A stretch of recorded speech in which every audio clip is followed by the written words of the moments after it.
Hi, my name is Mustafa Abubaker. Today I'm joined by author Blake Wallen, author of PAPAL GLOW, out now on Maudlin House. Thanks for coming. No problem. Thanks for Yeah. thanks for having me. This is a nice space. How's everything going since the release? It's been going well.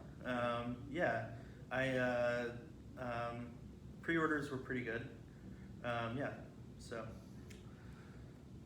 Let's and, start. Go ahead. yeah. Yeah. No, that was it. What's your earliest memory of literature? Earliest memory of literature, probably like actual literature or just like anything. I would say actual literature. Actual literature would probably be. I read The Hobbit in third grade, and then Lord of the Rings in fourth grade, and that would probably be my earliest actual exposure to literature. It was kind of weird though, because like as a fourth grader, I didn't really comprehend all of Lord of the Rings. Obviously, like it's pretty dense and like hard to get through at that age. And it was funny because I was so confident that I knew everything about Lord of the Rings after reading it that I took like this quiz. My teacher was like, "Well, we're doing reading quizzes," and I was like, "Oh, I got this," and I like failed the quiz so much, or like I failed it completely, like it was bad. Are you the first in your family to pursue writing? Um, you mean like published writing or writing in general? Published writing. Published writing, first in a long time. One of one of my ancestors is James Whitcomb Riley, who did the Orphan Annie poems, and obviously he was a big success in the day, but like nobody knows him because he's terrible and racist and awful. But yeah, so first in a while. What do you remember about the first thing that you wrote? First thing that I wrote, well, in kindergarten and first grade, I would draw like cartoons and have like sort of narratives around the cartoons having to do with basically things that I couldn't watch yet on either TV or movies because I grew up in a conservative Christian household, and so typically I just would transfer what I believed those narratives were onto sort of writing and drawing and even like playing with toys. You know, like there was one instance where I was over at a friend's house and I was like either 10 or 11, and I would like sow discord into the dollhouse, like sort of have them be like divorced and sort of like fighting and just like having affairs, and like it was really weird, but it was fun. Do you remember your first word? As in your first spoken word? No. That's not a good answer, but no, I don't. I don't think anyone does. Yeah. Or most don't. Yeah. I wonder if parents just don't, like, if the word's like bad, like they just like don't tell anybody that was their first word. Of course, they have to protect their protect their integrity. Yeah. Let's jump ahead to your studies at George Mason University. Yeah. Your MFA in poetry. Yeah. You got a new novel here, so why poetry? Well, so I started out writing fiction, and then I moved to plays, and then I moved to poetry, and then I moved to plays again, and then I went to fiction. So it's been kind of like just like an arc. I don't know. It's I would say that poetry was really my first like writing love. Like it was like the first time I wrote and actually loved it.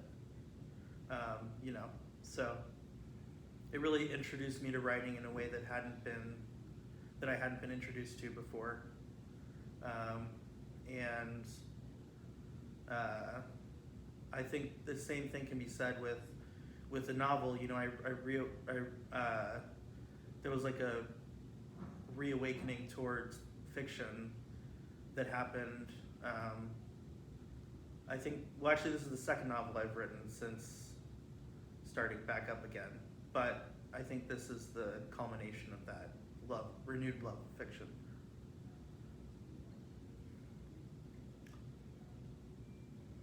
This was your poetry program at George Mason University for your MFA. Correct.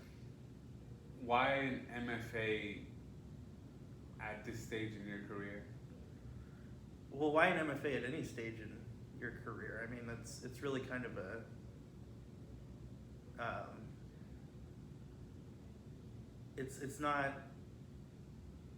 it's like intentionally not the wisest choice. I think anybody who does an MFA thinking that it's a wise choice is kind of wrong. I think I wanted to get better at poetry, and I think I did get better at poetry, but I also got better at fiction and playwriting. So I don't know, in a sense I got more than I bargained for with or more than I thought I would get out of the MFA, actually. Like your new novel, PAPAL GLOW. Correct. Which was birthed out of a poetry MFA program at a prestigious university. Yeah, I mean, it was... How come? I took a fiction class with one of the best fiction writers at George Mason. I don't think he was one of the best fiction professors, but he was one of the best fiction writers at George Mason, and I learned a lot from his class and started writing short stories in that class at least, and I quickly became bored with short stories, as I often do. I guess I just don't see the point.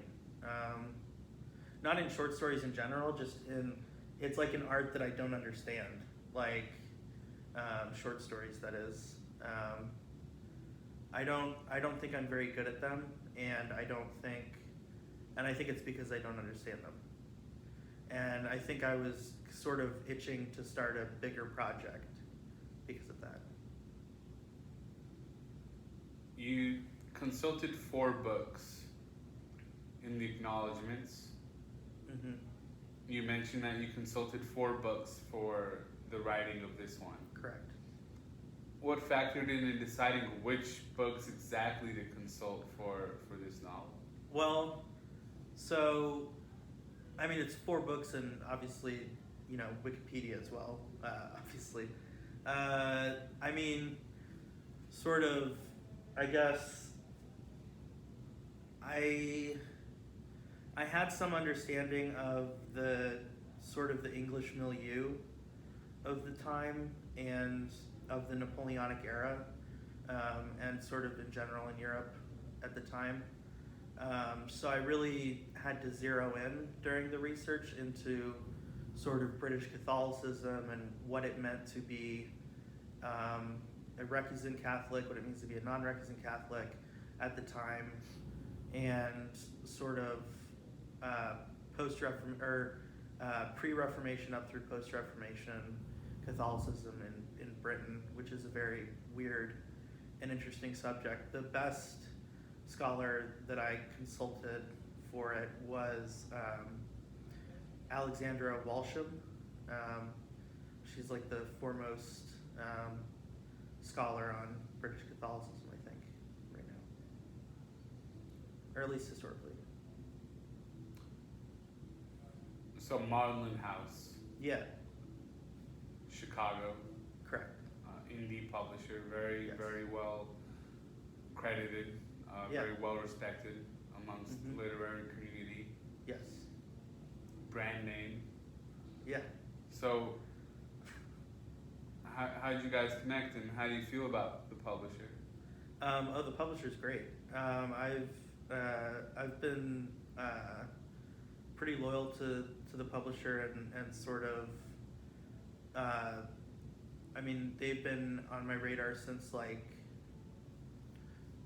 I guess September or October 2014 when I saw flyers outside of the dining area in Wheaton College. And I was like, what kind of magazine advertises here? Like, they were like, new submissions. And I was like, this isn't, number one, this isn't affiliated with Wheaton. And number two, how the hell? Like, who knows to do this? And so I was just like, after the shock wore off, I was just like, I'm gonna submit here. This is awesome. And it turned out to be a great journal and a great press. So, yeah. And I've been following it ever since. And I submitted for a little bit, like 3 or 4 times before it got accepted on January, like end of January. My first poem that I considered to be any good, Secular Penance. I thought and it was like, that was sort of the aha moment that got me back into poetry. Not sort of the publication itself, but sort of, I guess, the vindication and validation that it provided the experience that I had gone through to come up with the poem, which was sort of being an inpatient at a hospital, so for mental health stuff. Do you have an agent? No. Are you looking for an agent? Yes. But the fact that you have put out 3 books on 3 different presses, each press more and more significant without an agent, is pretty impressive, no? It is impressive. Yeah, it's absolutely impressive. I obviously I wish I had an agent. Everybody wishes they had an agent, unless you turn an agent down, which is, I don't understand that. But unless they're, I guess, a bad agent, which then why would you consult them in the first place? Yeah, I mean, the question of an agent is a tough one, because I don't need it at this stage, but I'm pretty sure I will in the future. So I think it's more of a future question, or a question for future me, really. What inspired this novel? Yeah, I would say,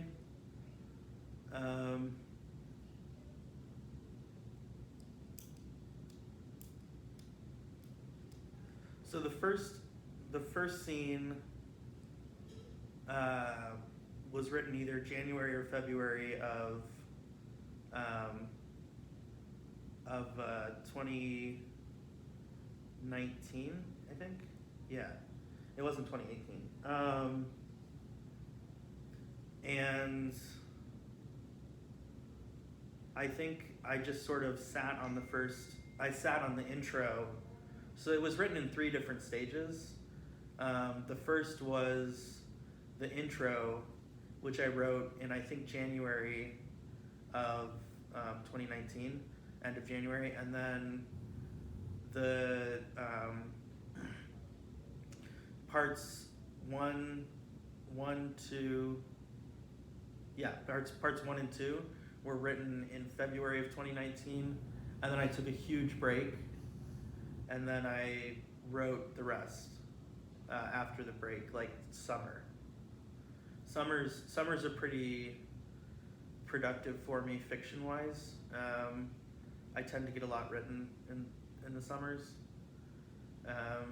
And in terms of inspiration, I think it really just flowed from the first scene. I remember having this weird idea, this random idea of a young British boy who scrawls an offensive sentence on a chalkboard and then having that represent something larger, and that was pretty much it.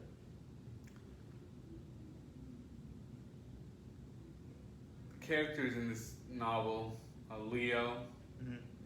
Aggie, Gant. Where did you get the names for these characters in the novel? The names, I don't know, they just sort of came organically. I don't really understand, or I don't, it's not that I don't understand, it's that I'm not able to recall where the names came from. They just seem to fit, like both phonetically and with their personalities. In part 2 of the novel, there's a section called Murdering, Yeah. 1809. Yeah. And it's a Picaresque. For those out there who don't know what that is, what is that? And what is your earliest memory of reading one of those yourself? Earliest memory is 8th grade with Tom Sawyer. Tom Sawyer is actually a picaresque. And I mean, Huckleberry Finn is one more than Tom Sawyer, but Tom Sawyer still is one.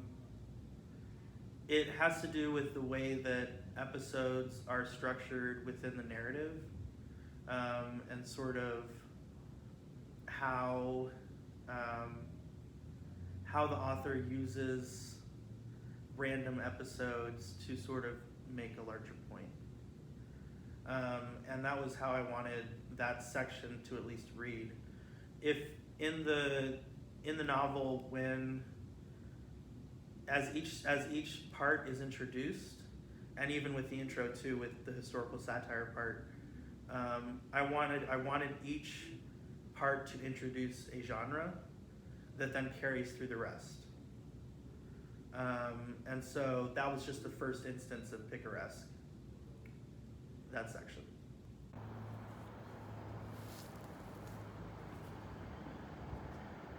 PAPAL GLOW. Gant and Eliza's wedding was an elopement, but that did not mean that they spared any expense. Birthed in what he deemed financial blessings, Gant made sure the church in the moors above London, where they spoke their vows, was adorned with the finest materials money could buy for the age they lived in, for the ages they were. The fountains all had stems floating helplessly in the eddies they were comprised by. The flowers outside the church were all either Irish purple tulips or English white tulips, with one lone black tulip hanging down so that it almost parted the bride and groom walking into the church. Inside, the church was practically littered with white flowers of all shapes and sizes, white tulips as they entered, white irises as they walked down the aisle, white roses strewn all around the church's nave, except for two conspicuously flowerless spots where the bride and groom were to stand. And the stained glass, too, was covered by sheets of the finest linen, to where the sunlight of the fading day entered almost every stitch and gave symmetrical unity to the yellow flecks lining the insides of the white rose's petals, which almost always nearly folded outwards to let the three onlookers gaze at their ever so slightly variegated beauty.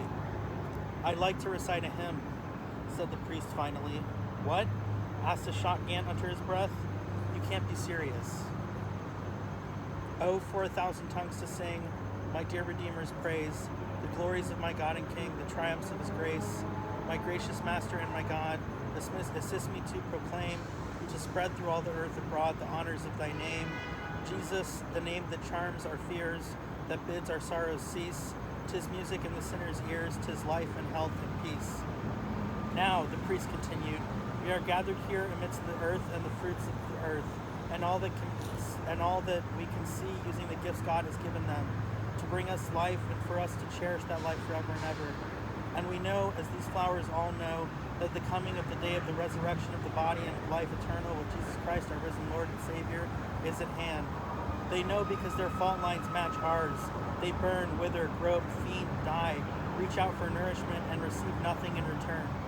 We know that to be like them is to be adored among our Lord in heaven, who looks down upon his creations with the ferocity of a roving jungle predator. And we know that even if we become assailed by the furtherance of the evil one in the natural order, that our Lord will save us and redeem us, and that the lines running through our petals are the source of him above and not just nature below. Therefore we should give abundantly towards this earth that God has blessed us with, and feel the ground beneath our feet as if it were sacred always. Gant, repeat after me. I promise to cherish and respect you with all my heart from here forward." Gant sighed as the vows he wrote suddenly didn't match the priest's high pitch so far, but still he began. I promise to cherish and respect you with all my heart from here forward. Now, Liza, do you take this man to be your lawfully wedded husband, cherishing him in sickness and in health, in good or bad times, etc.? It was at the last word that the priest raised his eyebrow a bit before shrugging and continuing. I do, Liza said, as she put the thought, you bet your arse I do, into Gant's head. Gant thought to himself, you bet your arse I do, before quickly brushing it to the side and looking at all the white roses lining their feet, the circles joining in tandems where some rosebuds poked out through the arms of another rose, or another rosebud poked out from between two other competing rosebuds. He thought it all very beautiful, and he thought it all very much in line with Liza and the way that Liza and he conducted themselves anyway. Iconoclasts against the world, missioning out into the uncharted social territory of Victorian England with only the two of them to show for it, and leading the way all that besides. It was in accordance with this that, after the priest pronounced them man and wife, and after they kissed, that each ran to one side of the church and started ripping down the linens that had been covering the stained glass windows, until eventually the room became bathed in red, blue, and yellow light that cast an enlightening countenance upon the various flowers in attendance, and even dotted the priest with the outlined figure of an apostle. They laughed as they exited the light-speckled church interior, counting the steps aloud before descending them, Gant whistling for the coachman, who was off further in the field doing God only knows what. Liza got in the carriage and started quickly undressing, even before the door was closed, so that Gant had to speed into the carriage arms first, smiling the entire way there. Thanks, everybody. It's Papal Glow. Vote for Biden.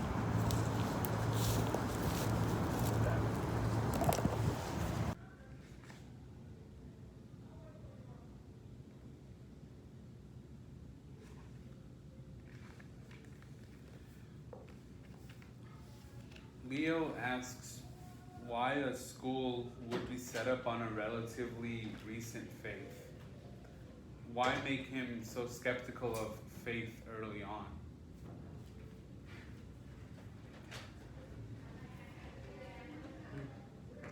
Leo asks why a school would be set up on a relatively recent faith. Yeah. Why make him so skeptical of faith early on? I guess the main reason for Leo to be skeptical is to provide a sort of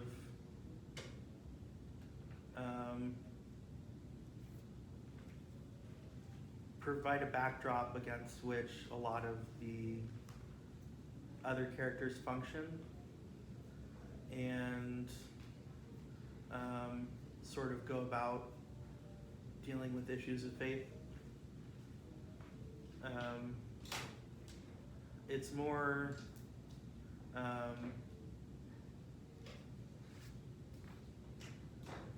more to provide a contrast with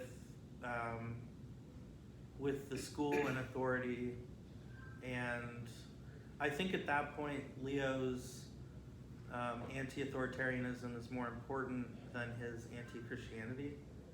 I think a lot of what Leo stands against, both systemically and I guess specifically in the novel, are having more to do with authority and religious authority, which is why he ends up eventually usurping it.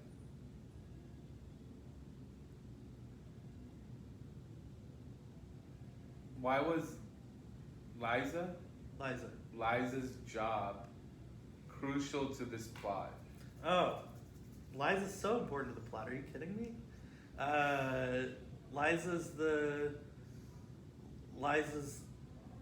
It almost all revolves around Liza, actually. She's the estranged twin sister of Leo, and sort of they establish this psychic connection early on, and then they become more estranged, and obviously Liza dates and then marries Leo's boarding school lover, Gant, and so yeah, I mean, she was a focal point in the plot from the beginning. There, so I one of the things I struggled with in writing the novel was trying to decide how much to make Eliza a sort of revolutionary, anti-parliamentary figure, and I either didn't think I would do that justice, or I just decided to make her more quietly revolutionary in her own way, sort of. Because I think she still is. I just sort of took out the plot trappings of that. What are your thoughts on the novel as an art form in 2020 and beyond? So I'm gonna paraphrase because I don't remember exactly what was said by this person, but I went to a author reading of Don DeLillo in 2013, I think, and it was while I was at Wheaton, and he was speaking in Chicago, and I remember him getting a similar question, and I don't think he said this verbatim, but he said something along the lines of sort of novels being like an aesthetic language that people can't really drop, or that it'd be really hard to drop. And I don't know, I mean, if someone as cynical as about technology and whatnot as Don DeLillo has that to say about the novel's future, I don't really see a point in thinking that the novel's going to become defunct. The only thing that would make it defunct is cynicism, really, because cynicism is the anti-novel, right? Like, if there's so much cynicism, then the novel will go away. How aware are you that this novel is not a likely bestseller or popular amongst the majority of people who read novels, given that YA fantasy seems to be the dominating category, and if you'll ever go into more YA fantasy focused? Okay, the second question is more important. Sure. But how aware are you? The first question, I'm very aware. I'm pretty aware. I think to publish with a smaller press means that you are aware of that, but it also means that you want your book to be treated well. And I know that goes into the agent discussion, like, you know, agents can have your book can enable your book to be treated well. And they deal with rights and stuff, and that's more important for larger presses. But I think in terms of YA fiction and YA fantasy, there's a lot of that in this book, actually. So, like, it's very, I wanted it to have, so one of my stylistic influences for the book was Thomas Pynchon, and he often mixes highbrow and lowbrow. And the lowbrow I wanted to have in this book was, I mean, it's lowbrow. I mean, you could make a case for it being highbrow. Yeah. It doesn't matter. But the quote-unquote lowbrow I wanted to have in this book, specifically, stylistically, was YA fantasy and YA literature in general, having to do with either Regency or romance or sort of fantasy. There's a hint of that in this book. So could I see myself positioning towards that? Maybe. I mean, I don't know. If I can do it with artistic integrity, who knows? Do you write novels for commercial success or for artistic merit? Well, I mean, I can't write novels for commercial success right now, so are you? So like, is the question if I could ever attain commercial success, would I just write for that? Is that the question? The question is, as it stands, do you write novels to gain commercial success or to gain artistic merit or critical acclaim? I mean, commercial success would be nice. Critical acclaim would also be nice, but right now I'm just writing for artistic merit, and I think there's nothing wrong with that. It's just I don't I don't have the biggest reach right now in terms of social media or in terms of branding or my personal brand in terms of author Blake Walton or whatever. But I think there's a lot to be said for writing a lot and prolifically in a time where commercial success isn't possible for you. And I think more people should write in general and write without the expectation of that success. This is your third book. Yeah. Did you do anything differently writing-wise than you did for No Sign of the Island? Or Occipital Love. Occipital Love? Yeah. I mean, in terms of the writing process, poetry for me is spread across like a year. Like all my collections, the poems span a year, pretty much. With writing the novel, it was very much in those three chunks, you know, getting bigger each time. So with the final chunk being a lot.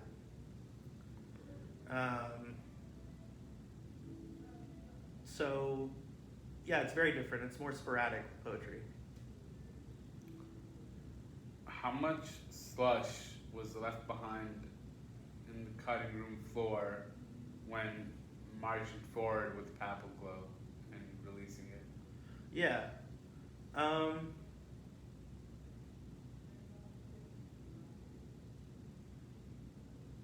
So I think I was so happy with the structure and the way the plot went, and I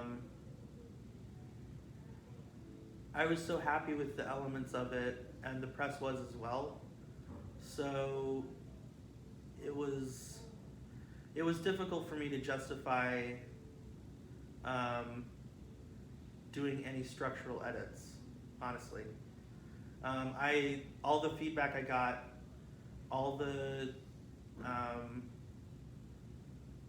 comments were like, yeah, the structure's amazing, the plotting's amazing, the episodic nature is good, and that everything was working towards the whole of the novel.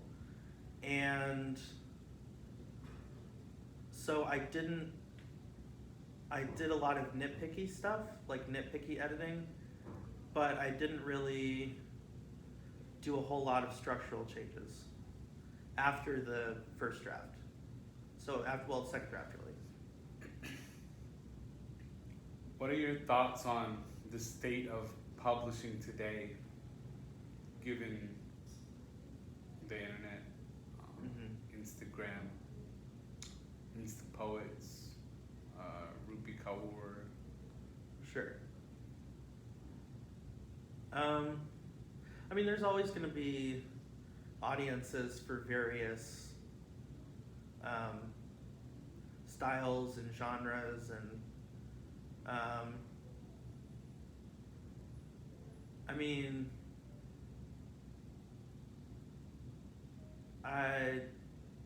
in terms of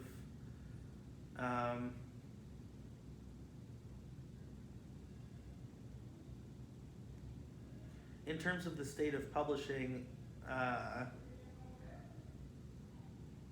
it's,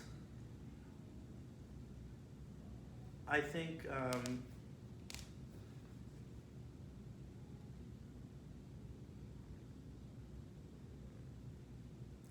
social media can be very helpful for branding and for getting word about authors out, and maybe hearing about authors that you wouldn't normally hear about otherwise, because they wouldn't get a write-up in a paper, they wouldn't be on like CNN or something, or like a daytime show. Yeah. But I still think that social media can contribute to that cynicism that I was saying would be the only way for the novel to die. Like, I think that social media can become toxic and corrosive to the point where that cynicism can find itself inside the publishing world, and to that extent, I think sometimes it does as much harm as it does good. I think that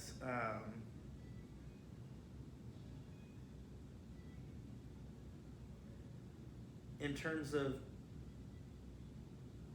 publishing and sort of going against that cynicism, I would say that actually YA novels are a path away from that. I think they're a path towards more optimism and towards kids reading more. And I think that a lot of those authors are in their own way,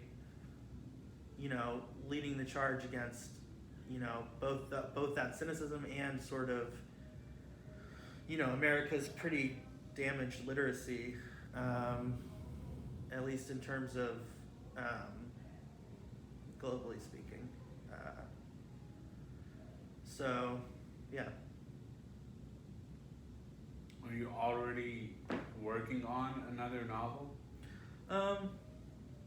No, I'm editing the novel I wrote before Papal Glow, so I do have another novel, but I just wrote it before. What's it called? More Perfect. And it's like more directly a fantasy, so like dystopian, like fantasy. for those seeking to write their first novel, what is your best advice for them?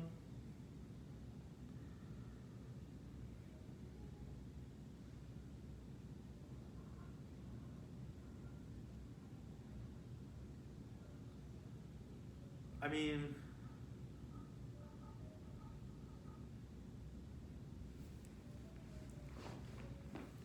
my best advice is to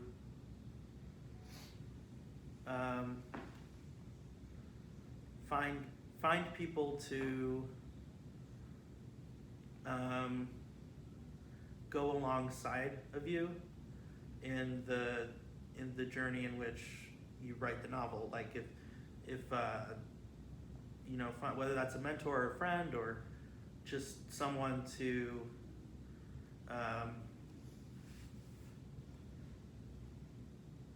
come alongside you and to sort of help guide you through you know, the wilderness that sort of that writing a novel is. So If you could work with any writer on a collaborative book, would you? Who would it be if so, and why if so? Dead or alive writer?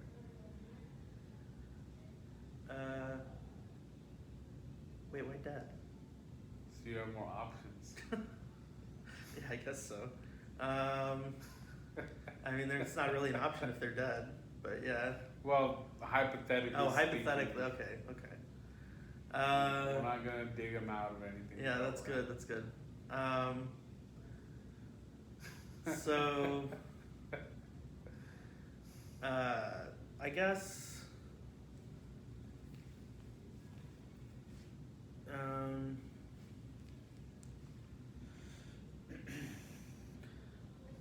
I mean, I'm a big fan of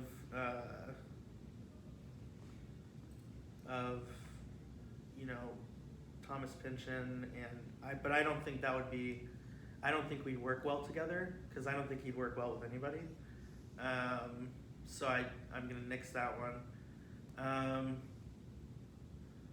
mentioned Don DeLillo, but same reason I'd nix that. Probably Adam Hazlitt. Yeah. He's really good. He wrote Union Atlantic, Imagine Me Gone, You Were Never Really a Stranger Here. Yeah, he's a great author. I'd probably work with him because stylistically, I think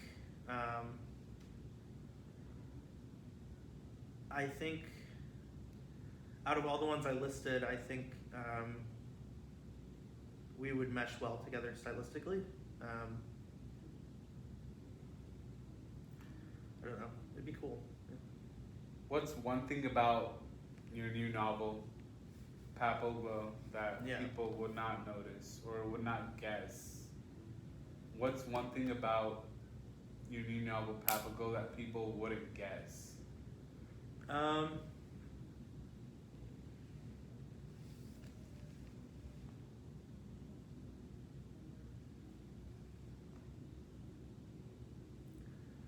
That people wouldn't guess. Or assume, or... Right.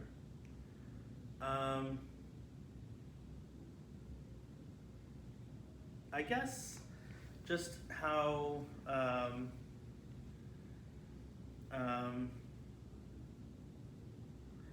just at times how raunchy it is. Yeah. It's got some raunch in it, for sure. But I think that's the main one. Yeah. Well, thank you very much. Yeah, no problem. Do you mind if I read a passage? Please. Okay. But we'll have to change the angle, Really? right? You want to focus it, right? Yeah. This angle's not great for a read. No, it's not. Let's just do a sign off then. Okay. Real quick. It's all you. All right. Yeah. Buy Papal Glow. It's available now from Maudlin House on the Maudlin House site store, as well as on Amazon. And yeah. So, yeah, buy the book. Yeah. Thank you, Blake. Thank you Thank so you. much. Thanks a you. lot. Hey, this is Blake Wallen. Buy my book, Papal Glow, from Maudlin House's store on maudlinhouse.net. And it's on Amazon as well. Thanks.